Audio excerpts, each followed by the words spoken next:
274페이지 제2장 1장은 욥기겠죠.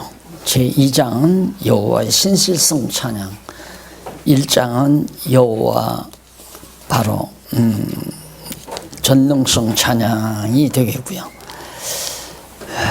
제 1절 보면은 세운 언약 찬양시가 1편과 2편, 시편 1편과 2편 내용입니다.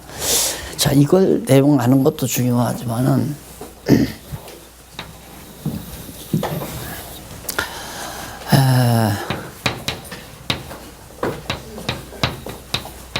다윗, 솔로몬, 그리고 나라가 갈라지고, 그리고 70년 포로 생활이 있고, 아수르에게 패망하고, 남쪽 유다는 바벨론에게 사로잡혀가고, 다시 바벨론서 70년 후에 회복되고, 그 다음 이 회복기죠, 회복기. 여기는 분열기. 여기서 여기는 예수님 오신 시편, 물론 이제 구약은 욥기는 어제 말씀드린 모세 시대에 기록을 했는데, 모세 시대라면 애굽에서 해방된 때 아니겠어요? 그럴 때 이제 하나님께서 욥을 까닭없이 망하게 해서 회복시켜 주시는 그런 내용으로 하나님 여호와의 전능성을 찬양합니다. 마찬가지로 이스라엘 언약 자손들뿐만 아니라 아담도 하나님께서 뱀의 유혹에 의해서 타락하게 만드시고, 또 이스라엘 백성도 계시세계에 있지만은 까닭없이, 사실은 뭐 어떤 분들은 이유를 찾아도 안 보이니까 아브라함이 하나님께 제사 드릴 때 비둘기를 쪼개지 아니한 죄 때문에 그 자손이 400년 종살이했다, 이렇게 성경을 해석하는 사람들이 있어요. 그건 어불성설입니다. 말도 안 되는 얘기죠. 하나님께서 그냥 언약이에요. 그러니까 하나님의 언약은 고통스러운 일도 이루어지고, 정말 편안한 일도 좋은 일도 이루어지고, 그런데 아브라함에게 언약한 대로 400년 종살이한 다음에 놀랍게도 하나님의 능력으로 애굽에서 구출해 내잖아요. 그리고 홍해바다도 능력으로 갈라지고, 그런 과정을 통해서 모세가 하나님의 모세 시대에 바로 욥이라는 사람의 생애를 통해서 하나님의 전능성을 노래하는 그런 내용으로, 이제 그러니까 이 시대의 역사를 배경으로 했다고 하면 틀림이 없습니다. 물론 욥이 실제로 그렇게 생활 속에서 되어진 일을 노래할 수도 있고, 그것은 이스라엘 언약 자손들의 생애에 대한 하나의 시적인 표현이라고 그렇게 얘기해도 되는 겁니다. 그리고 언제나 시가서는 하나님의 속성을 찬양하는, 여호와의 속성을 찬양하는 내용인데, 하나님이 역사 섭리하신, 이게 이제 하나님께서 구약시대 역사를 섭리하신 거 아니에요. 예수 그리스도 보낼 때까지, 첫 아담을 창조하시고 마지막 아담 보내실 때까지가 구약시대에 하나님께서 섭리하신 역사 섭리거든요. 그러니까 이런 정도는 좀 더 치밀하게 되면 모세 다음에 다윗 있고, 여기 이제 아브라함이 있고, 그 다음 노아 있고, 아담이 있고, 이게 이제 언약, 이게 바로 5대, 아담에게, 노아에게, 아브라함에게, 모세에게, 다윗에게 언약하신 말씀이 그대로 역사 섭리 과정에서 이루어지거든요. 그런데 이루어진 초기가 어디냐면 여기란 말입니다. 아브라함에게 자손, 여기 아브라함에게 자손, 땅, 통치, 이 세 가지 3대 언약을 언약하셨잖아요. 그런데 언약대로 애굽에서 자손 주고, 그 다음 땅 주고, 그 다음 여호수아 때 가나안 땅 들어가서 땅 주고, 그 다음 통치자, 다스리는 자 다윗을 세워서 나라를 세워줬단 말입니다. 이 시대가. 그러니까 하나님께서 언약하시고 언약대로 마지막 이루어주신 통치 언약을 이루어주신 거기 때문에 그래서 다윗을 비롯해서 솔로몬 시대에 주로 시편 내용이 전부 찬양이 됐다. 이 역사적인 배경을 통해서. 그런데 이 역사적 배경을 통해서 이루어 주신 것도 찬양하지만은 앞으로 이루어 줄 것도 그대로 이루어 줄 것도 찬양을 합니다. 그러면 이 모든 언약이 뭐냐? 지난번 말씀드린 대로 성경, 구약 성경은 내게 대하여 예수 그리스도에 대하여 증거한 것이다. 그렇다면 바로 하나님께서 여기서 시편을 찬양했지만 시편 모든 내용을 찬양했지만 앞으로 메시아 보낼 것, 앞으로 이루어 줄 것도 찬양한단 말입니다. 그러니까 언약도 찬양하고 여기서 언약도 찬양하고 이루어 주신 것도 찬양하고 이루어 준 것, 그 다음 이루어 줄 것도 찬양하고 이 세 가지가 시편에 전부 다 나타나 있다는 거, 그거 기억하시면 돼요. 그래서 시편 찬양을 보면 전부가 다 결론적으로 메시아 언약시다. 욥도 마찬가지죠.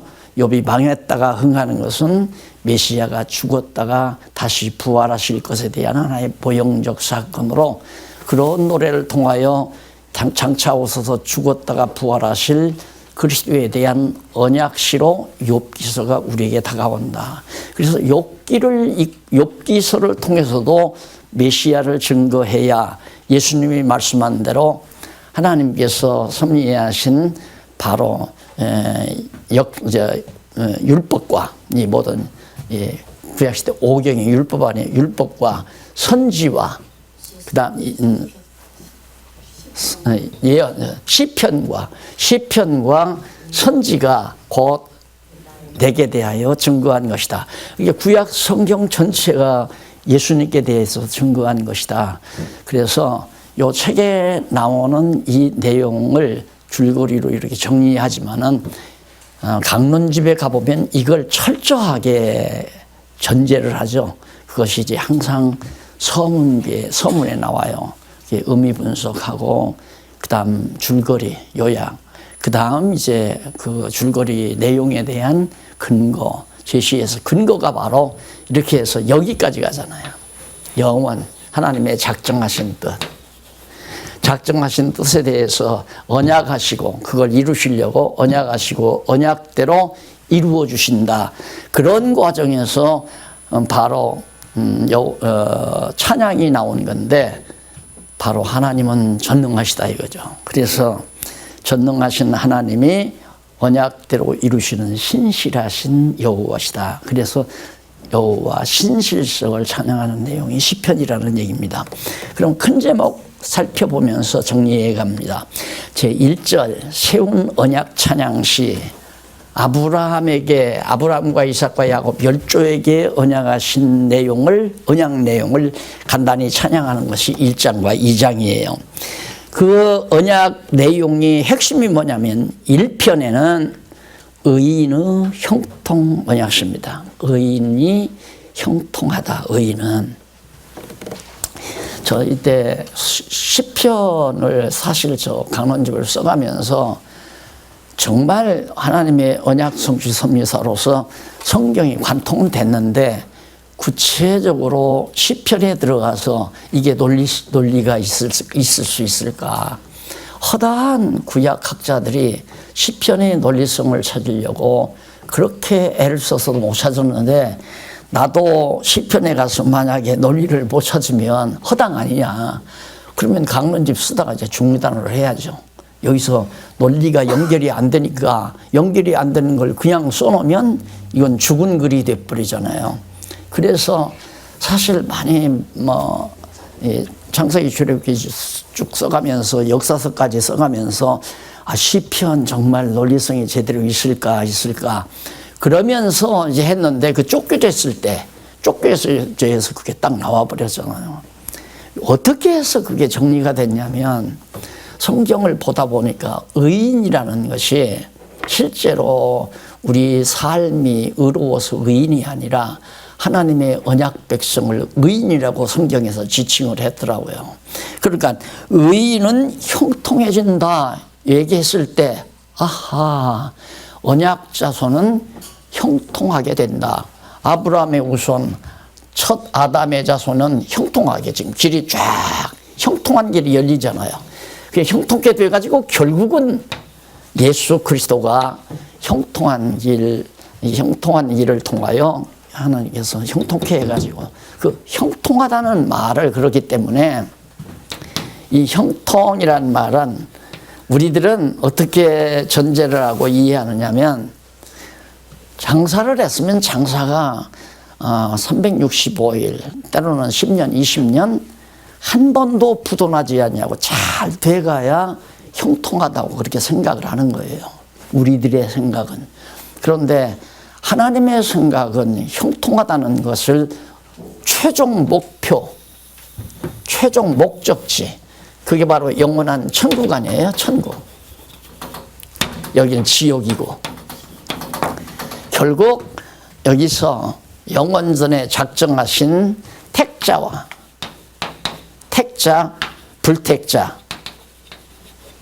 이게 딱 정해져 있는데 택자가 바로 언약자손이라 말입니다. 언약자손이 바로 의인이고 아브라함이 믿음으로 말미암아 의롭다함을 얻어서 의인 됐잖아요.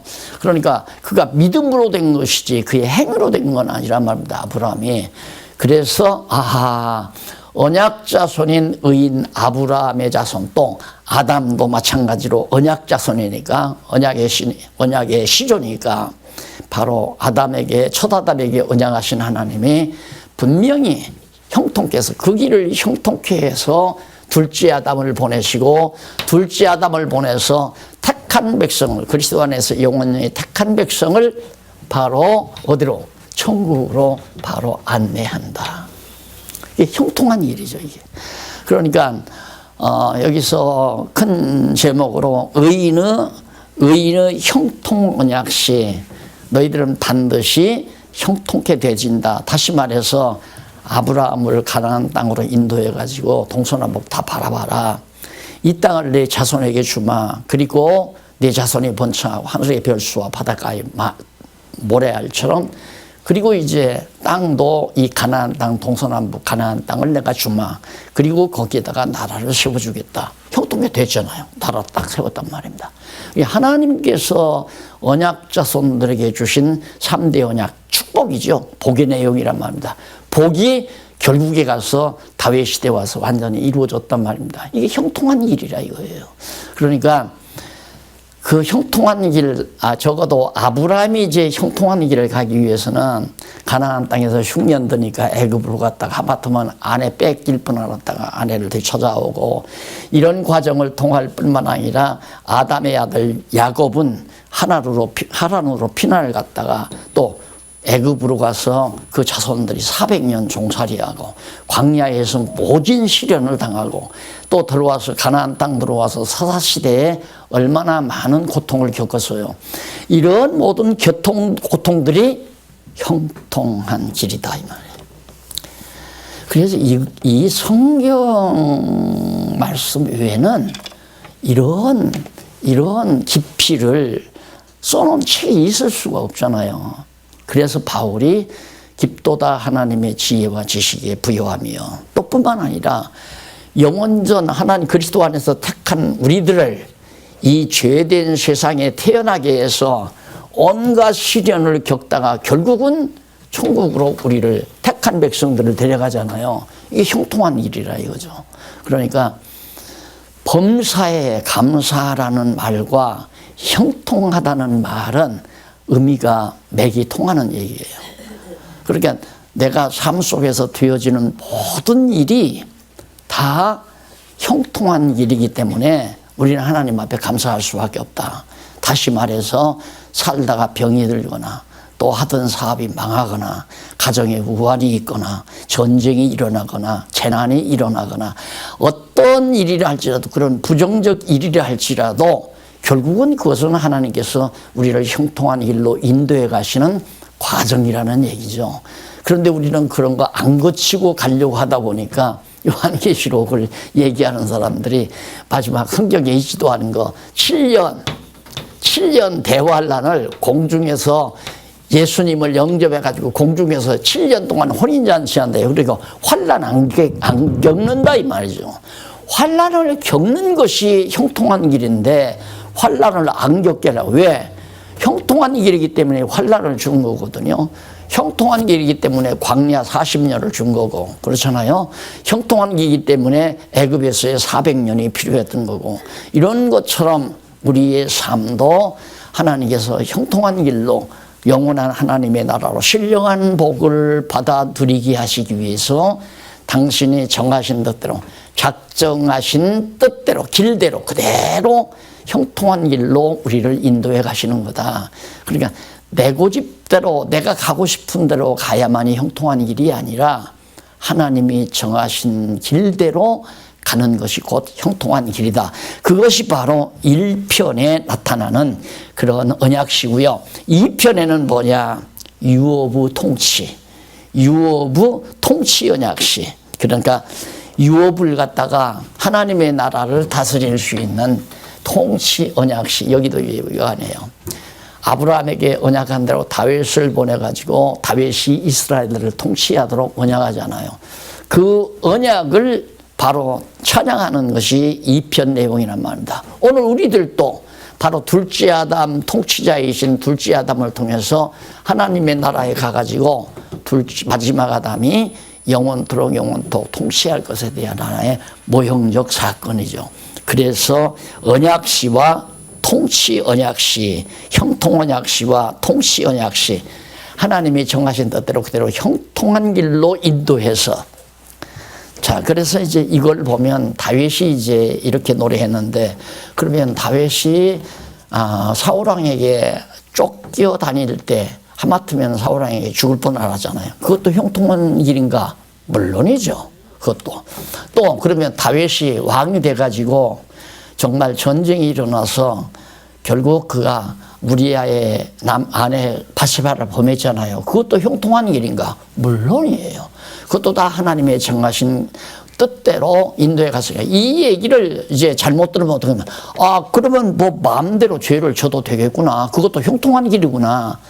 그래서 제가 죄도 마음대로 짓는 게 아니다 이 말이에요.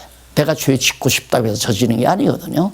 하나님이 죄 가운데 밀어붙여야 우리가 죄를 범하고 사는 거지. 선한 일도 하나님이 우리를 하게 하셔야 하듯이 범죄도 하나님이 사단에게 맡겨줘야. 저 그림 나오잖아요. 사단에게, 새까만 사단에게 맡겨놔야 우리들이 범죄하지. 사단에 안 맡기면 누가 범죄를 해요.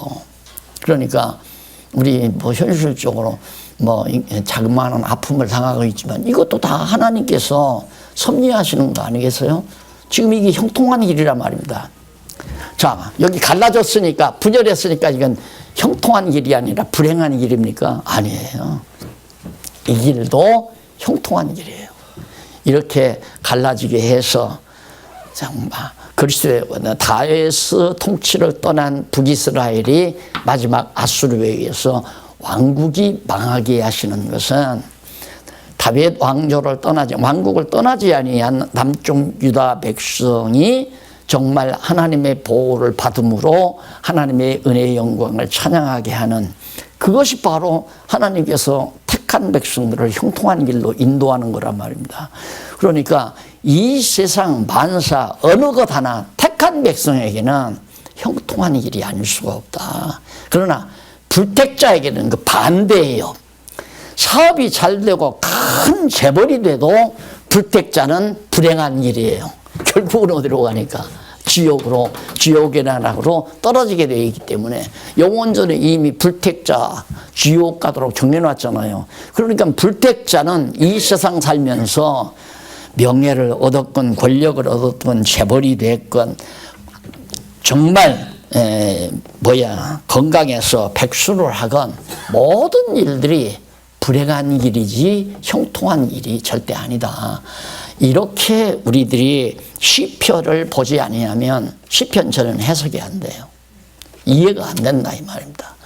그래서 보통 시편 1편은 주일 소위 낮 예배라고 그러잖아요. 대예배. 나도 이제 한동안 그리 사용했지만은 시편 1편은 그 시편 그 교독할 때도 쓰지만은 목사가 이제 처음에 시편을 하라 하잖아요. 그때 1편을 많이 합니다.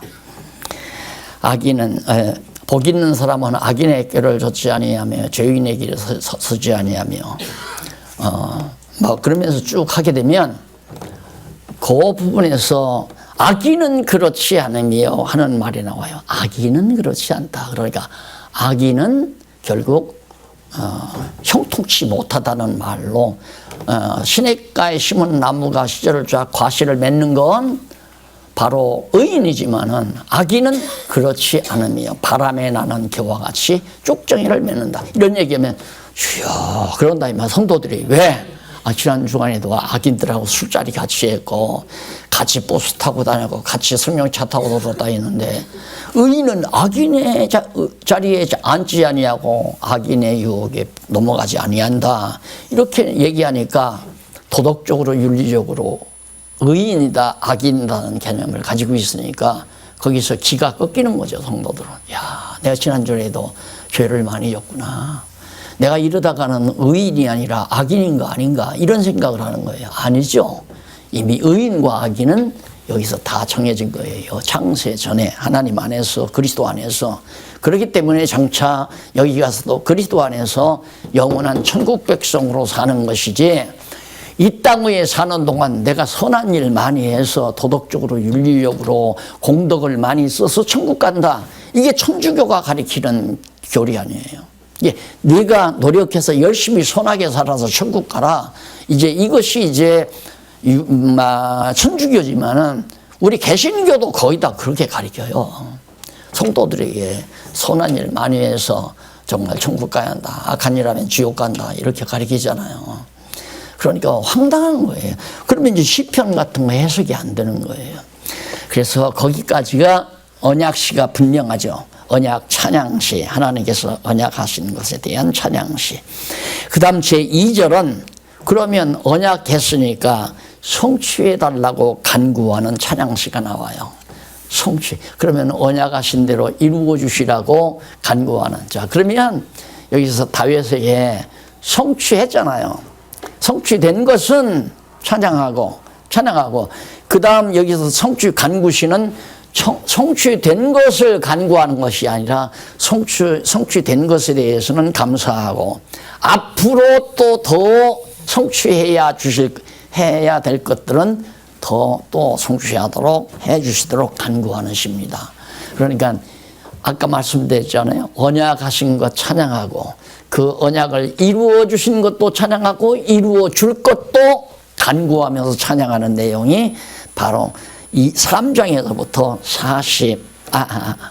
89편까지 그 가운데서 전반부 3장에서부터 41절 1편까지는 3편에서 대적 멸망 간구십니다. 대적을 멸망시켜달라는 간구. 왜? 다윗 왕국을 세워서 다스리니까 그 다음부터는 대적들이 쳐들어왔다가 전쟁을 하면 다윗에게 다 망해요. 다윗이 출전하면 다 망한단 말입니다. 그럴 때마다 하나님 앞에 대적이 쳐들어올 때마다 하나님께서 세우신 다윗 왕국 이 나라를 지금 이방에서 쳐들어왔습니다. 저들을 멸해 주십시오라고. 왜? 언약하셨으니까. 이 나라가 영원하다고 다윗에게 언약했잖아요.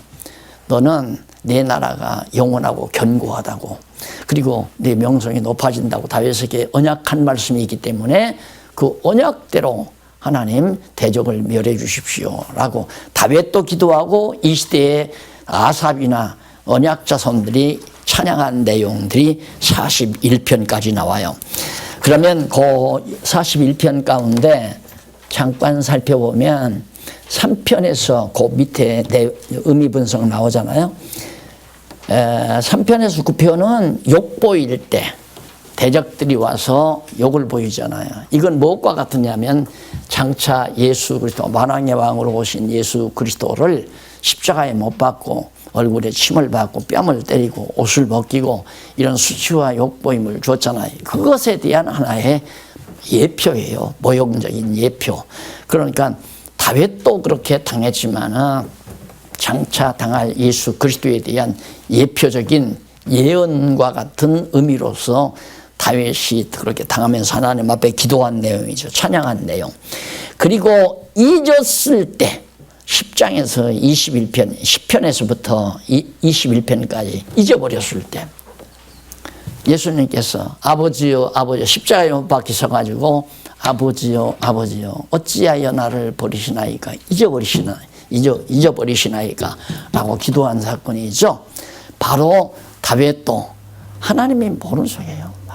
대적들이 와가지고 막 침략하고 사울이 죽이려고 할 때도 하나님은 모르는 속 내버려 두잖아요.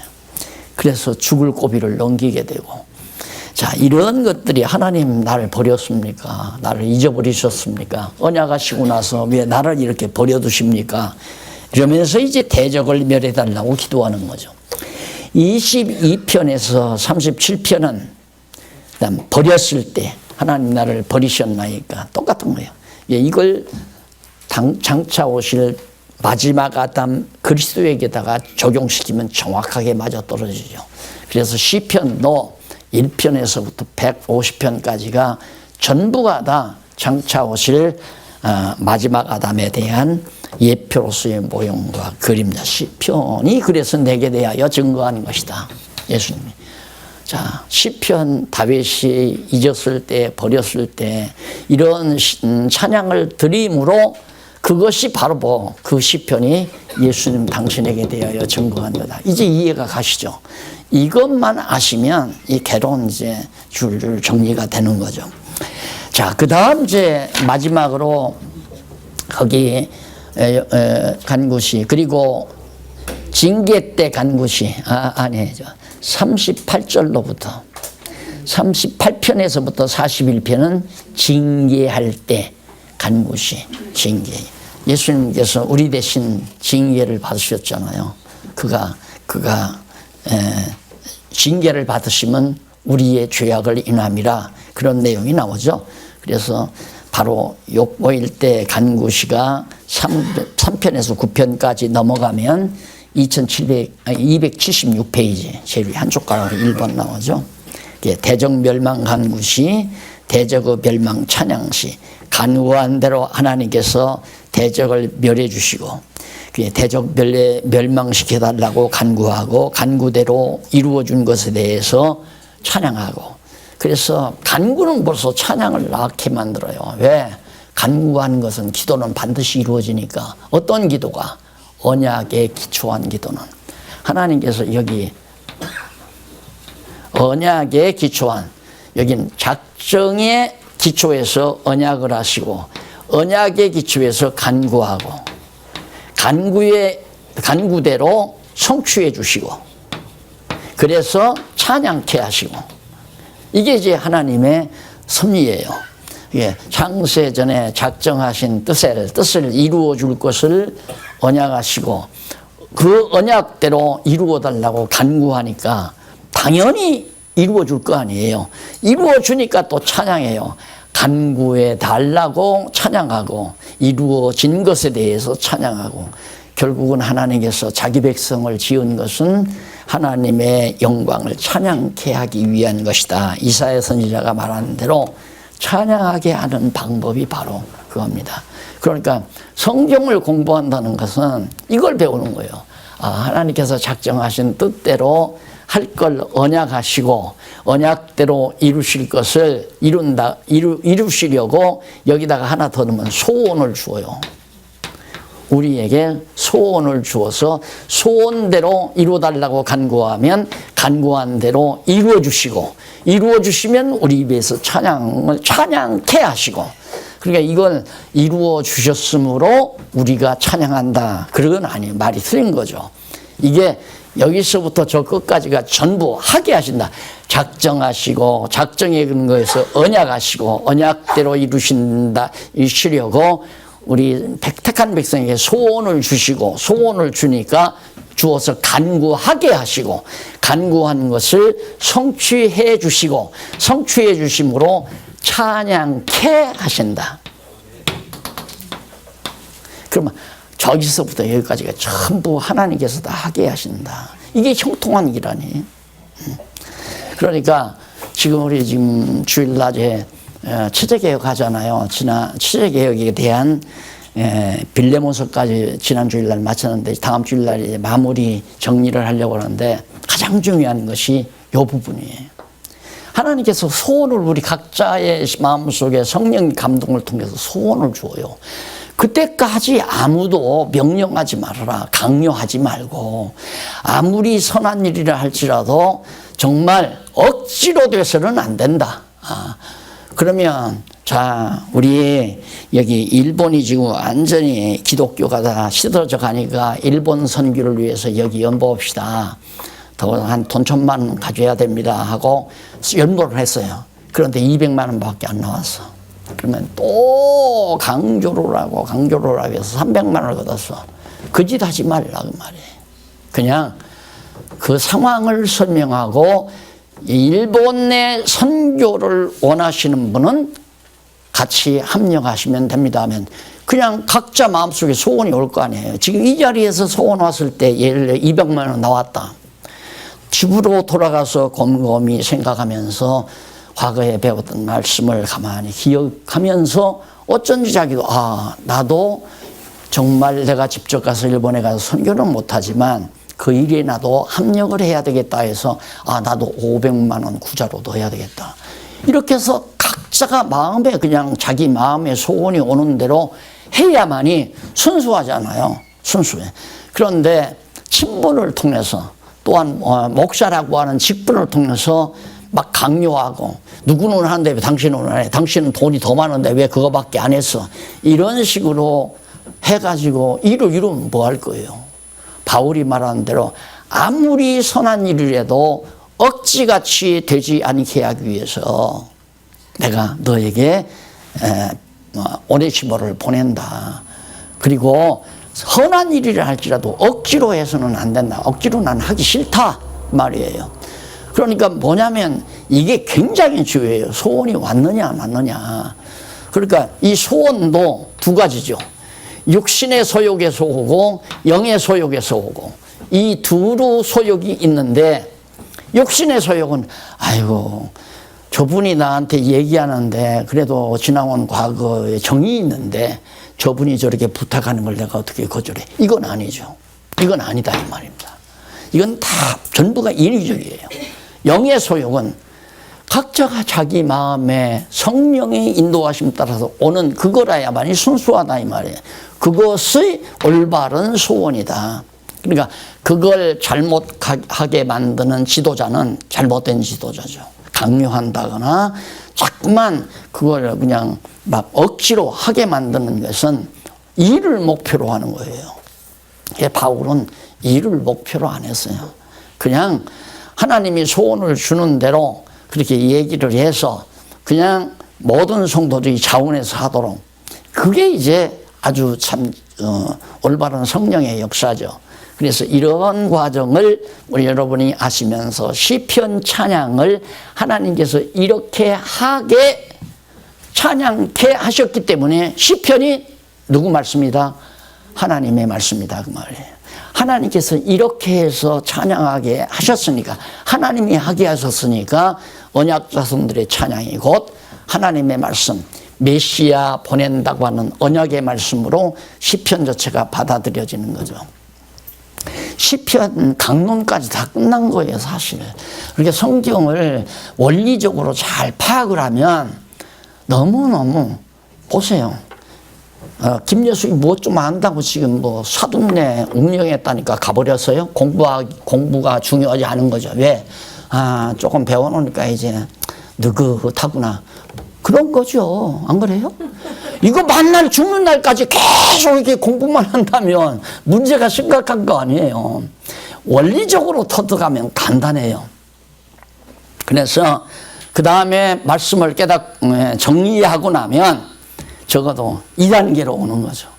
말씀을 이렇게 다 깨닫고 나니까 2단계로 하나님이 성령이 우리 안에 어떤 삶에 대한 소원을 줘요. 나는 어떻게 살아야 되겠다. 이런 소원을 주어서 그 소원을 가지고 늘 간구하며 사는 거죠.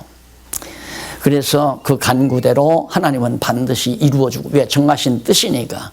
그래서 자기의 병에나 자기의 인기나 자기의 출세를 위해서 소원을 가지는 건 그건 사단의 계략에 의해서 와지는 거죠. 자, 그 다음에 이제 보면 구원의 찬양 간구시, 구원의 찬양, 구원의 찬양을, 구원해 주신 것에 대한 찬양을 할 수 있도록 간구하는, 찬양과 간구가 거기 나와요. 악인의 멸망을 간구하고 의인의 구원을 간구하고 멸망과 구원을 간구하잖아요. 왜? 그건 의인은 구원하고 악인은 이미 멸망시키기로 작정해서 그대로 언약했기 때문에 언약대로 의인은 구원하고 악인은 멸망시켜 주십시오. 그리고 승리 찬양 간구시 대적의 멸망을 찬양하고 의인의 승리를 찬양하고 다 같은 내용들이 이제 반복이 되져갑니다. 버렸을 때 간구시 2278페이지, 278페이지 한쪽 가로 3번. 아까 다 말씀드렸죠. 버렸을 때 저 나를 이제 함정에 몰아넣은 저 대적을 원수를 갚아 주십시오. 그래서 보수하고 나를 원수를 갚고 나를 구원해 달라는 간구시가 22편에서부터 31편까지 나오고요. 그 다음 이쪽 페이지에 279페이지 양쪽 가로 2번 구원과 보수 간구시 나를 구원해 주시고 원수들을 다 멸해 달라고. 그래서 결국은 솔로몬 때는 주변의 원수들이 다 망했잖아요. 유대 이스라엘 나라를 쳐들어오는 이방 나라가 없었어요. 도리어 솔로몬이 그냥 나라를 세워서 통치하는데도 솔로몬의 지혜가 인근 주변에 퍼져나가니까 다 저절로 와서 이방 나라들이 조공을 갖다가 드린단 말입니다. 그래서 갑자기 부자가 되는 거죠, 솔로몬이. 바로 예수 그리스도의 통치에 대한 하나의 모형과 그림자로 다가오는 겁니다. 그래서 결국은 우리는 그리스도가 이 땅에 자 저런 모두가 결국 종합적으로 이제 여기 일천년 왕국 있잖아요. 왕국이 있는데 여기가 이제 무저갱이 여기가 무저갱. 그러니까 악인의 권세, 죄의 권세의 우두머리란 말입니다. 짐승 권세. 이 무저갱에다가 짐승 권세를 갖다 집어넣어요. 여기다가 집어넣어버리면 죄가 전혀 없는 무죄 시대가 천년 동안 이루어지죠. 그러니까 이 다윗은 하나님께 이제 대적들을 멸해달라는데 마지막 아담 예수님이 오셔서 그 언약대로 모든 대적들을, 죄의 권세들을 무저갱에다 집어넣음으로 승리를 하는 거죠. 그런 내용들이 시편에 전부 쭉 설명이 되는 거예요. 그 다음 한쪽 가로 4번 징계할 때 간구시. 징계는 이제 하나님께서 다윗을 다윗되게 하기 위해서 징계하는 거죠. 징계와 회복 간구시 하나님이 때리셨으면 싸매 주십시오 라고 하는 간구 내용이 38편에서부터 39편 거기 나오고 그 다음 보수와 구원 간구시 나와요. 원수를 갚아주고 원수를 멸하고 우리를 구원해 달라고 하는 것이 40편에서 41편까지 일단 거기까지 나옵니다. 자, 그러니까 가로 없는 1번에서는 대적 멸망을 간구하잖아요. 그런데 2번에서는 가로 없는 2번에서는 280페이지 택자 구원을 간구하죠. 택한 백성 구원해 달라고 간구하는 시가 나오는데 어디에서? 버림받은 중에서 간구해 달라. 그리고 구원과 승리를 해달라고 찬양을 교훈하는 그런 내용들로 엮어지죠. 그 다음 죄악 중에서, 죄 중에서 나를 구원해달라고 간구하는 내용이 51편으로 72편까지 나와요. 그게 보면 사죄와 보수, 죄를 용서하시고 원수를 갚아달라. 그러니까 결국 하나님께서 우리에게 시련을 징계죠. 시련과 징계. 우리가 여호와 하나님을 잊어버리고 내 탐욕과 인간의 정욕대로 뭔 걸 하고자 할 때에는 깨닫게 하기 위해서 하나님께서 징계를 해요. 그러면 대적들이 생기는 거죠. 대적들을 통해서 괴롭히기도 하고 재난이 오기도 하고 그건 징계예요. 깨닫게 하는 교육 방법이라 말입니다. 시련은 다 잘 해나가는데도 어려움을 주는 것이 욥처럼 시련을 준다고 그랬죠. 그러니까 오늘 우리가 이 땅에서 아담한 주님의 몸 된 교회를 해나가는데도 어려움이 올 때는 자, 시련이냐 징계냐. 우리가 뭔가 잘못했으면 징계를 하시는 거고 징벌이 아니라 깨닫게 하기 위해서 잘하면 잘했는데도 어려움이 오는 것은 시련을 주기 위해서 우리를 좀 더 성숙시키기 위해서 시련이 오는 거고 그래서 제가 뭐 솔직히 몇 차례 얘기했지만 우리 교회가 상상도 안 한 일이 실제로 겪어보셨지만 한꺼번에 마구 행정적으로, 사회적으로, 또 뭐 내적으로, 교리적으로, 뭐 이런 것들이 막 터져나는데, 이거 왜 이러니까 갑자기. 왜 그러기는 뭘 왜 그래요? 이거죠. 안 그래요? 그래서 내가 고백하잖아요. 만약에 그냥 잘 돼갔으면 나는 지금도 작업복 입고 이 건축 현장에서 돌멩이 주워 나르고, 우리 김수현 장로님 건축위원장 하시면서 같이 나와서 그렇게 일하듯이 그러고 있을 거예요. 그러니까 야 영기야 그건 중요한 일이 아니다. 너 그만해라. 그래가지고 결국에는 내가 잘못해서 이런 것이 왔다 나는 그렇게 생각을 해요. 깨닫게 하기 위해서. 이제 정신을 차리고 나니까 이거 싸움하기 위해서 만들어 놓은 결국 그거밖에 안 되더라 말입니다. 더 중요한 처음에 건물 질 때 교회당 지차고 성전 헐지 말자라고 표어를 정해놓고 건축연구소에서 건물을 졌거든요. 그리고 이것은 하나의 우리 주말 별장이다 그렇게 만들어 놓고 그랬는데 결국은 성전은 헐고 성전은 금이가 버리고 진짜 성전은 그리고 건물은 지금 서로 굶주린 사자, 죽은 시체 하나 물고 뜯듯이 그런 치졸한 일이 벌어지고 있잖아요. 그래서 하나님께서 정말 결국은 나를 하나님께서 깨닫게 하기 위해서 이런 어려움이 왔다는 사실을 저는 늘 생각하고 있어요. 그걸 노골적으로 말을 안 한 거지.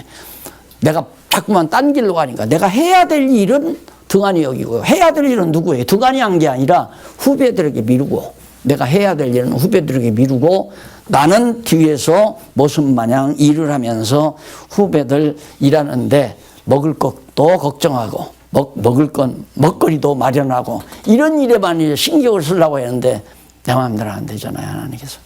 그러고 보니까 해보니까 너무너무 하나님께서 잘 해주신다. 지금은 그래서 감사하고 살죠.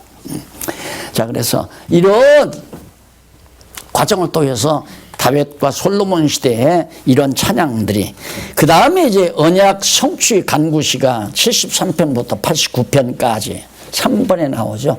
언약을 이루어 달라는 간구시가 소원이 옵니다. 언약 하셨으니까 그 언약대로 이루어 주기를 바라는 소원을 주어서 하나님께 간구하게 하시고 간구한 대로 이루어 주시는 과정이 이제 나오죠.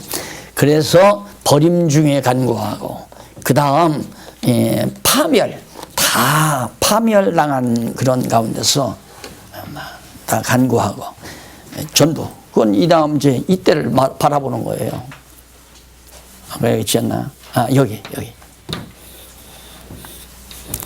왕국도 파멸하고 예루살렘 성도 파멸되고 다 성전도 전부 파멸된 다음에 다시 회복해달라고 그대로 회복시켜 주잖아요. 그래서 시편이 과거 언약하신 것에 대해서 찬양하고 언약대로 이루어달라고 기도하는 간구대로 이루어준 것에 대해서 찬양하고 앞으로 또 언약대로 이루어줄 것에 대해서 찬양하는 것이 바로 시편이다. 그러니까 성경 창세기부터 말라기까지 성경을 다 알지 못하면 시편은 강론이 불가능하다. 시편을 강해야 한다는 건 불가능하다. 그래서 내가 항상 알면 다 알고 모르면 다 모르는 거다. 성경 다 알지도 못하면서 어떻게 시편 1편을 강의해요? 강의가 안 되죠. 강해가. 그러니까 언제나 성경을 공부하실 때는 이 구도가, 이런 정도의 구도는 항상 머릿속에 딱 간직하고 있어야 돼요. 한때 어떤 분이 그런 얘기를 하더라고요. 목사님, 갑자기 우리 목사님이 강의하는데 이게 선 긋는 게 없어져 버렸어요. 그래요. 이 선을 긋는 게 없어졌대요. 나는 이해를 하죠. 벌써 빗나가고 있구나. 그래도 결국에는 교회 다니라고 목사도 나가고. 그분만이 아니라 거의 다 그랬어요. 후배들이. 이 선 긋는 걸 잃어버려요. 이게 성경신학을 제대로 몰랐다는 얘기죠. 성경신학을 제대로 알면 선한 것구는 강해를 못해요. 강론을 못한단 말입니다. 이걸 그리고 이걸 하나하나 지적하면서 이게 연차적인 순서가 있잖아요. 여기다 예수님 오신 때로부터 아브라함은 2000년 전이고 2000년 전. 예. 그 다음 다윗은 1000년 전이고, 이런 시차를 두고 이거 설명이 돼야 이루어 달라고 기도하고, 언약시가 있고 언약 간구시가 있고 간구한 대로 성취 간구시가 있고 이루어졌으니까, 그리고 앞으로 성취해 주시라고 성취 찬양시죠. 성취에 언약하신 걸 이루어 줄 것에 대해서 또 찬양하고, 이렇게 해서 결국 구약 성경 전체적인 역사적 배경을 깔고 시편을 설명해야 된다. 자, 그래서 거기 소제목들은 읽어보시면 대충 정리가 되는 내용입니다. 그 다음에 넘어가서 286페이지 환난 중에 간구시, 환난이 올 때 하나님께 의지하는 그런 간구시가 소개되면서 사죄와 구원, 음부의 구원 간구시, 그 다음 언약의 구원 간구시, 이런 등등의 이제 간구시들이 쭉 간구 찬양시나 간구시나 이런 것들이 나오고, 그 다음에 이제 90편부터 마지막 부분이 90편에서부터 150편까지 언약 성취 찬양시죠. 이것은 이때 성취해 준 것도 찬양하지만은 앞으로 성취해 주실 것도 회복을 해서 성취해 주시고 언약대로 메시아 보낼 것까지 찬양을 해요. 그러니까 아직 이루어지지 않았는데도 이루어 주실 것을 믿고 찬양하는 거죠. 이것이 믿음은 바라는 것들의 실상이요, 보지 못하는 것들의 증거다. 그러니까 이미 하나님께서 언약대로 이루어 주신 걸 보니까 다윗 자신에게 언약한 것도 모세에게 언약하신 것도 반드시 이루어 주실 것을 믿고 그냥 찬양을 하는 거예요. 아직 안 이루어졌는데도. 이것이 곧 믿음이거든요. 우리도 하나님께서 언약대로 마지막 아담 보냈으니까, 보내서 정말 언약대로 교회를 세워서 지금 여기서 살기, 여기 지금 우리가 현재 아니에요, 현재. 우리가 21세기 여기서 살고 있는데, 장차 정말 예수님 오셔서 천년왕국 세우시는데 무적에게다 모든 죄의 권세 하고, 그 다음 이제 유대인의 시대가 오고 천년왕국 시대가 오고 마지막 한번 놔줘가지고 또 여러 가지 시련을 한번 준 다음에 최종 백부자 심판을 통해서 천국과 지옥으로 이끌어간, 이걸 믿는 거죠. 왜? 그렇게 언약을 했기 때문에. 예수님께서 언약했으니까 그 언약대로 반드시 될 걸 믿고 있기 때문에 예수님 오시는 것을 소망 삼고 하나님 나라 천국에 대한 소망을 믿음으로 간직하고 있잖아요.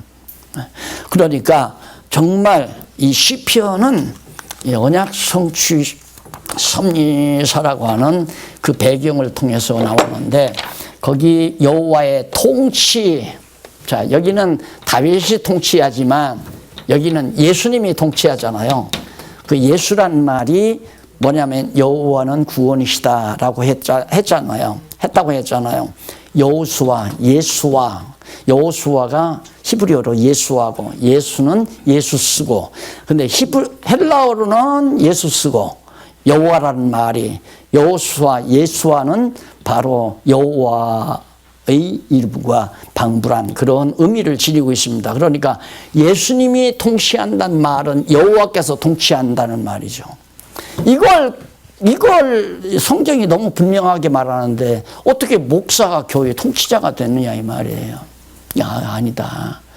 목사가 이러라 저러라 하는 게 아니고 목사는 이렇게 성경만 가르쳐주면 성령께서 그 말씀의 능력으로 성도들을 개개인을 이렇게 어떤 다른 이런 소원을 줄 자는 소원을 주고 저런 소원을 줄 자는 소원을 줘서 하게 결국 마지막 하게 해 가시기 때문에 성령의 통치가 그리스도의 영이신 성령의 통치가 지금 지상교회의 통치자라는 걸 알 수 있잖아요.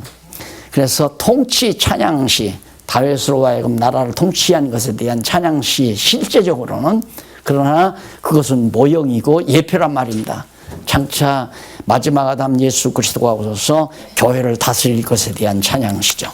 그 다음에 넘어가서 회복 통치 2번 한쪽 가려 2번 288페이지 회복 통치 나라를 회복해서 자 여기서 70년 동안 바벨론 포로 잡혀갔다가 다시 회복한다고 이 회복기가 나오잖아요. 이렇게 해서 만왕의 왕 되신 예수 그리스도가 완전히 통치할 것에 대한 찬양시가 그 부분에 다 나와요. 그러니까 결국은 시편이 내게 대하여 예수 그리스도에 대하여 증거한 것이다. 확실하잖아요. 그 다음에 이제 넘어가서 3번 한쪽 가로 3번 2번 가로 없는 2번 보십시다. 290페이지 여호와의 권능 찬양시 결국은 뭐예요? 여호와께서 언약하시고 언약대로 이루시고 권능이 대단하십니다. 그래서 권능 찬양시 권능을 찬양하고 무슨 권능? 보수해 주신 원수를 갚아주신 권능 구원하신 권능 그 다음 언약 성취 찬양시 언약 성취 구원의 권능과 언약을 이루시는데 하나님의 권능이 대단하다 하고 찬양하는 내용입니다. 그 다음에 회복 권능 291페이지 하단에 회복 권능을 찬양하고 그 다음 말씀의 회복 찬양시 119편 여기서 하나님의 말씀의 능력 그러니까 말씀이란 언약의 말씀이죠. 이 언약의 말씀은 어떻게 그렇게 빈틈없이 이루어지느냐 그 권능이 말씀의 능력이 대단하다 이 말이죠. 그러니까 하나님의 말씀만을 가리킨다고 하는 것은 인간이 권능을 좌지우지하는 것이 아니라 하나님께서 말씀하신 말씀 자체가 권능이 있기 때문에 말씀만 가르쳐라. 뜻을 풀어서 이것이 하나님이 말씀이다라고 왜 간다게가 빌립을 길거리에서 만났잖아요. 보니까 간다게가 이사야서를 읽고 있었어요.